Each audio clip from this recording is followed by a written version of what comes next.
Oh, I bet a lot of you out there thought I forgot about this segment, didn't you? But no, it's big, it's beautiful, it's back. Greetings, fellow Vita fans. James, PS Vita at 2 a.m. coming at you once again with another exciting video. Welcome one and all to another episode of Import-Friendly Vita Games, the segment where I look at Japanese exclusive imports, pick and choose the ones that you need minimal knowledge of the Japanese language to enjoy, and feature them on this channel. I figured I had to explain that since, well, it's been,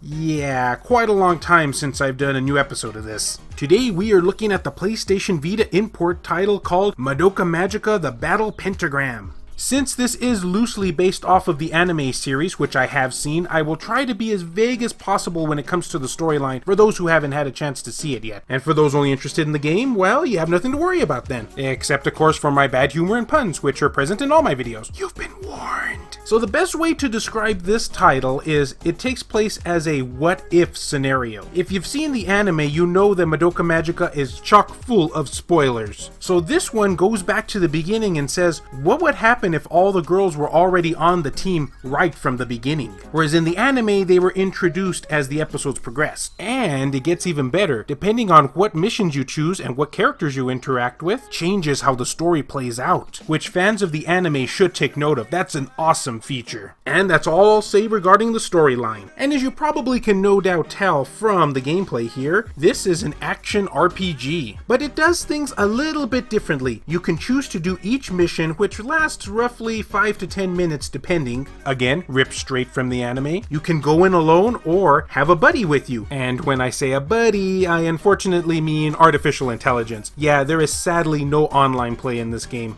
or even multiplayer for that matter. It's single player only. My hopes and dreams dashed. I'd also recommend bringing a partner in every single mission because every time you do so, it increases the bond between you and that girl. If you bond all of the characters with each other, nets you the true ending.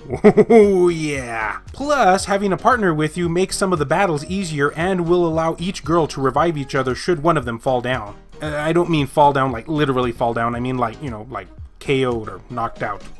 Yeah. Or defeated, I know what I'm talking about here. It comes with your standard action RPG tropes. You have a regular attack and a special attack, with the latter consuming magic points, or MP. And they did this in a clever way. You actually have 2 bars when it comes to your special attack. Your special attack meter, which once you use said attack, has a periodic cooldown period, meaning you won't be able to spam it. You gotta wait for your special gauge to refill back. And also your MP gauge, which will drain just from using said magic attack. And I gotta say, I really love this feature. It makes this title a bit more of a thinking man's game, even though...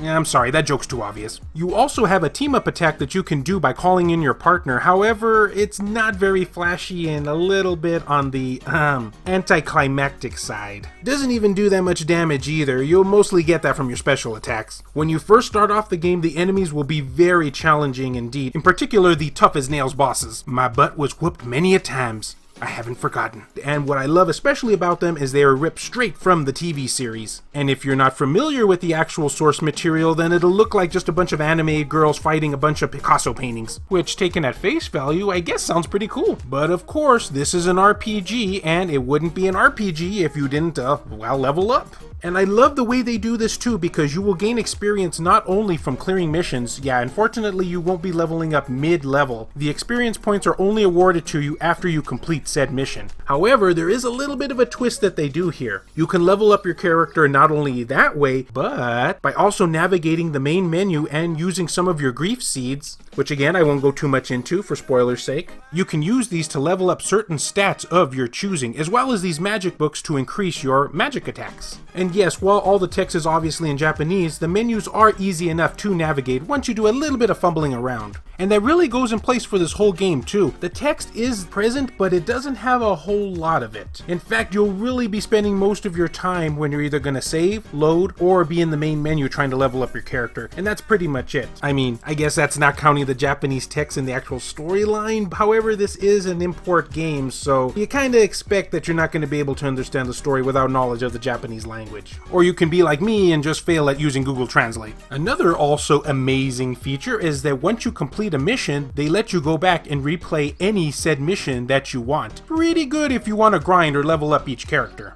Alright, I think I've explained everything that needs explaining for said title. And as G.I. Joe once said, the rest is up to you. Wait, he never said that. What do you think about this game? Does this look like something you'd import? I'd love to hear your thoughts and comments down below. And as always, fellow Vita fans, thank you so much for taking the time out of your day to watch this video. It really means a lot to me. Love you all, and I'll see you next time.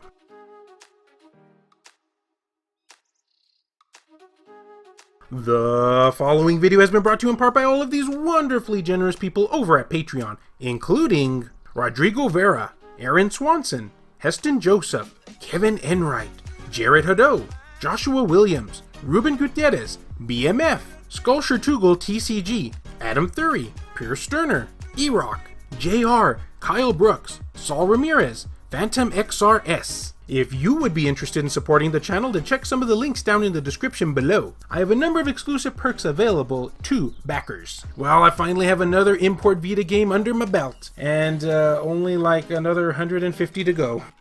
Yeah, I just depressed myself, I think.